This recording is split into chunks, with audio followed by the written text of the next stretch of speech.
Let's check in with Geraldo Rivera, a veteran award-winning journalist who was long the dean of covering crime. His show, Rivera Live, was the crime show in America at the time. When I got to fill in on Rivera Live, it was like the highlight of my career at the time.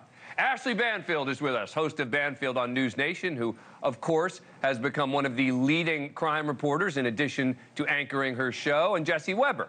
He's an attorney and anchor for the Law and Crime Network. He follows all of these stories closely, also a NewsNation legal contributor. All right, Geraldo, let me get your first thoughts on this motion and the fact that the LA Innocence Project has taken the case. You know, that is the shocking thing to me, why this otherwise very reputable organization would stoop to take a case from a person who is so obviously guilty.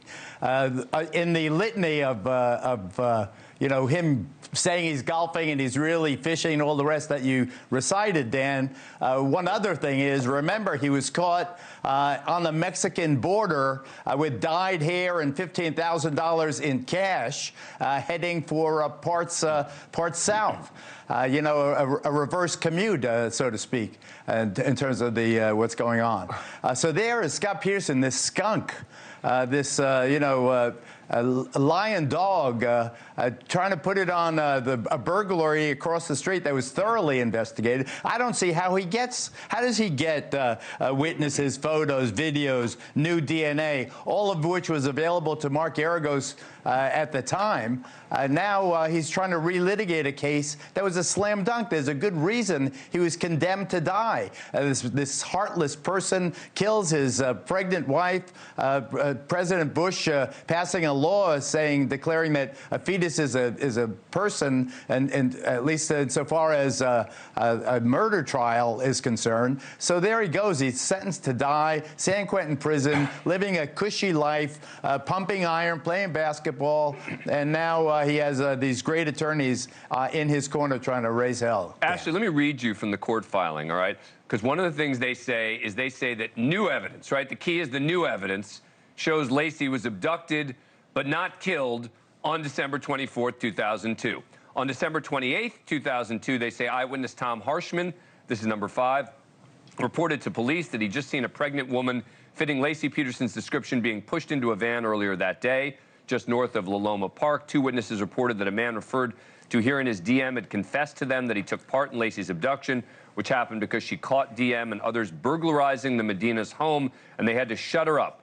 So they killed her and took her body and dumped it at the place where Scott Peterson went fishing, which they had heard about on the news.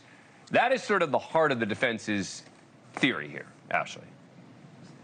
Yeah, listen, I think it's a really good thing for Scott Peterson that he had his death penalty commuted, except it ended up being a really bad thing for Scott Peterson, because suddenly all the money that you get to fight your automatic death penalty appeals disappears. So now suddenly Scott Peterson has to pay for all of this. Anything he wants to do to fight where he's at in that, as Geraldo says, cushy San Quentin setup, he has to pay for that. So it's a really good thing, again, that the Innocence Project stepped in, because last I checked, you don't have to pay for it. But I see your point.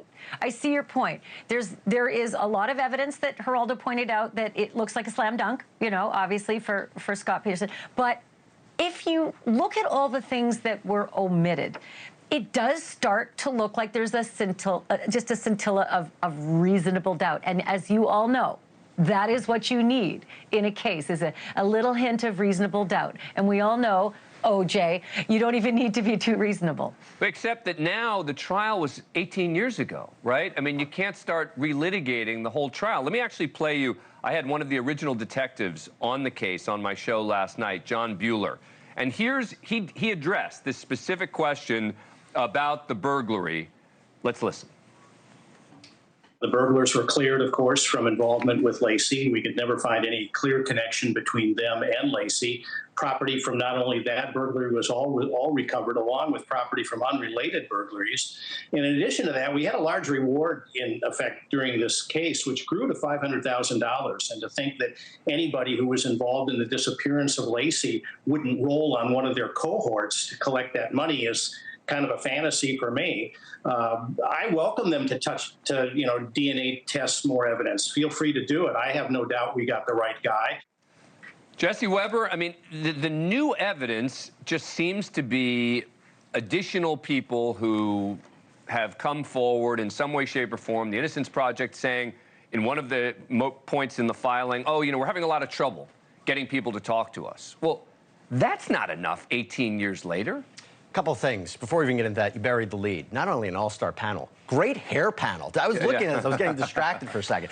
But anyway, to your point, look, this is 18 years later. I mean, look at this, fantastic. But 18 years later, DNA has changed. Thank you for watching. Go to newsnationnow.com to find News Nation on your cable provider.